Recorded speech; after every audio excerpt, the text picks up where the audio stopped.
All right. Shalom, shalom. First and foremost, I want to give all praise and glory to Yahweh, Ba'ashem, Yahweh Shai, Ba'ashem, Wakakadash. Double honor to the apostles and great millstone that rule well in New York. And salutations to the Akim of the folk on the earth, Twin City, lift up the name of Yahweh, Ba'ashem, Yahweh Shai throughout the folk on the earth. And the few sisters that listen as well. So this is just a quick lesson through the spirit. It's just in transit. It was just on my spirit, man. I was talking to a brother earlier, basically about growth. And when you come to growth, you realize to basically like how Paul said in 2 Corinthians, the 13th chapter, the 5th verse, you examine yourself. So you look yourself in the mirror and tell yourself that I want to do better, right? And then you start taking away the wrong things you was doing, and you start doing the right things, man. And that's what I want to talk about. Wrong is wrong and right is right, man. It's no reason why you in the truth and we read these scriptures and we apply these scriptures and we say we understand, and we not doing what's needful for the body or needful for yourself. And I'm just not talking about spiritually. I'm talking about yourself, period, man. Because, like I said, we was talking about growth. And to order to grow, you have to look yourself in the mirror and tell yourself that I don't want to do that wrong shit that I used to do. And we all know when you go to James, the 1st chapter, it talk about the superfluity that in you. And when you look up superfluity, it go into the residue of the old man.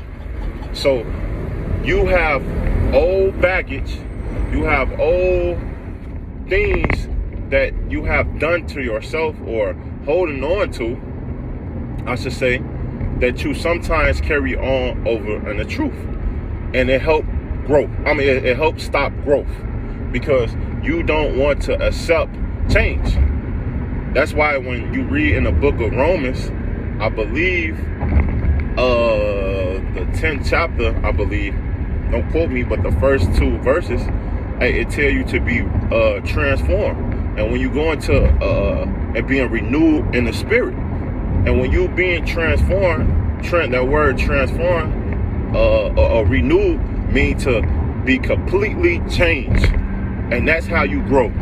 That's how you start telling yourself not to do the wrong things and you start doing the right things.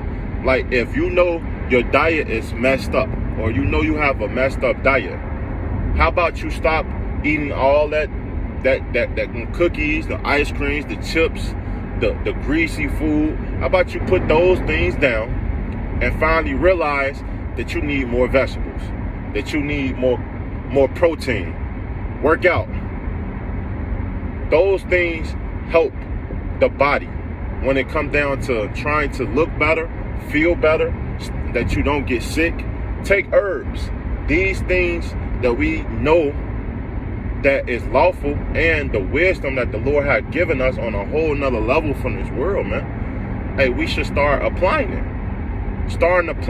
Because wrong is wrong, right is right, man. When you read in the book of Baruch, the 4th chapter, man, it say, he that keep the commandments shall find life, and he that doesn't shall die.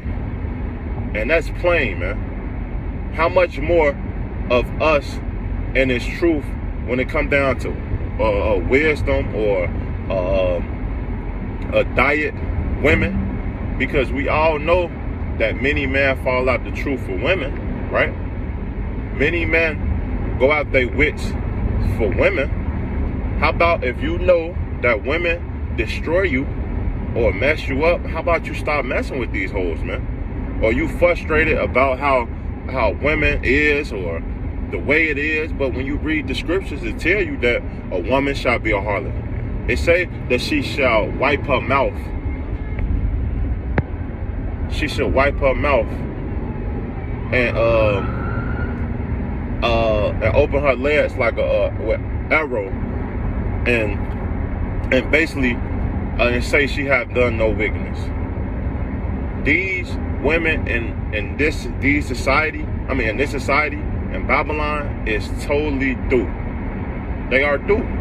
It's no way, form, or fashion around it, man. So when you start realizing certain things, especially when it comes down to the truth, you realize that it's no way around it. Either I'm gonna pick and choose, or I'm gonna just not deal with a woman at all, man. And that's why Paul said what he said. He said that when you read in the 1 Corinthians, the 7th chapter, I believe, it tell you that a man that have a wife, attend to how he shall please his wife. And you can substitute that word wife for anything, man. Kids, job, anything you desire in this world. But a man that doesn't have a wife, that doesn't have things that he care about, that doesn't care about the society, don't care about certain things, man, don't mean that you can't take care of yourself. So don't get it twisted. Don't think that, oh well, I should just let myself go. No, you still have to live. You still have to provide for yourself. But the scriptures, the end of scripture say pertain to the things of the Lord. So you're gonna do the things that are necessary for the Lord, and that's even when it comes down to taking care of yourself, man. When you're taking care of yourself, when you sick, illly, you pray, you fast, you believe. It's just, see, this wisdom is on a whole nother level when it comes down to growth. And if you want to grow, you have to apply it and take out the wrongs, and you got to put in the rights. The things that you claim that you don't want to do, or that you shouldn't do, that help the body, you have to take those things out. But you have to apply the right things, man, so that you can grow for a better person, for a better man in the Lord, man. Because that's the ultimate goal, man. Being an ultimate sacrifice and preaching his word for Yahweh Shema Shai.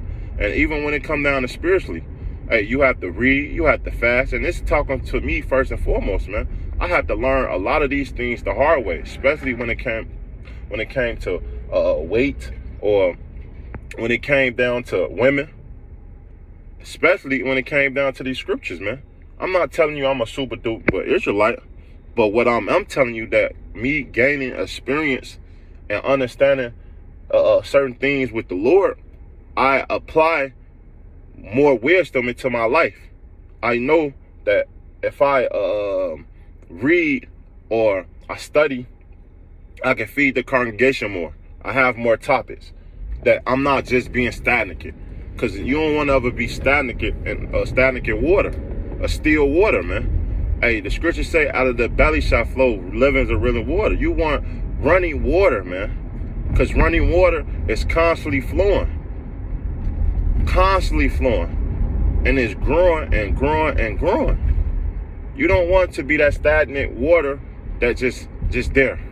That's complacent mind, that you feel like you can't do anything, or you're not good enough, or because when you start feeling like that, you starting to get weak, and sooner or later it's going to eat you up, because you running.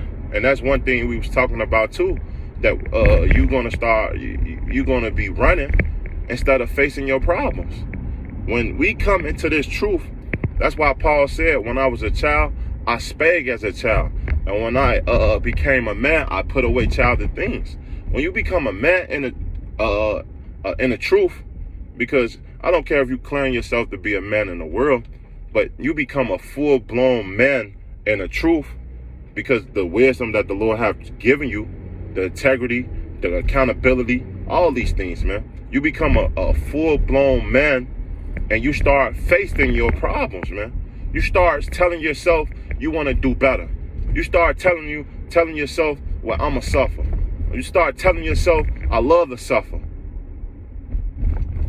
for the sake of Yahweh Shema Shai. Then you realize, like, fuck it, I'm a buckle down, and I'm going to do what needful for the body of Yahweh Shema Shai, for the brotherhood, or for yourself, or if you have a family, or you had kids, man. You're not being selfish.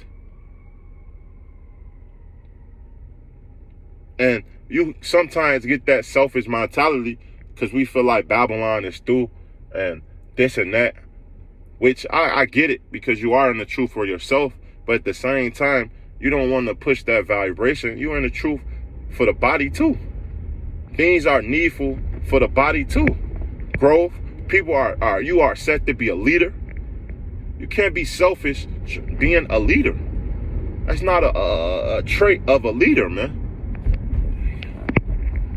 A trait of a leader is going to rise up into any occasion and lead his people. He's going to put himself first and show and lead them the way. Like King David. That's why King David was so precious and he was so honorable in the sight of the people. Because he didn't just say the things he did. He actually showed the things he did, man. And that's how you become the greatest leader of all, man. When it comes down to growth. When it comes down to being a man in the Lord. Shit, that's how you become a man. You lead by example. Especially even when it comes down to your wife. You show her the way. You don't tell her. You show her. This is what we need to be doing. And watch your life start changing, man. So that's just a quick lesson through the power of Yahweh Shema Shai. I just want to touch on, man, hey, wrong is wrong, right is right. Especially when it comes down to growth, man. So with that, I want to say, call love Yahweh, Baal Shem, Yahweh Shai, Baal Shem Kakadash. Double honor to the apostles and great millstone that rule well. And salutations to the icon that teaching this truth of the folk on the earth in Trinity City, man. Till next time, I want to say, Shalom and the Ball.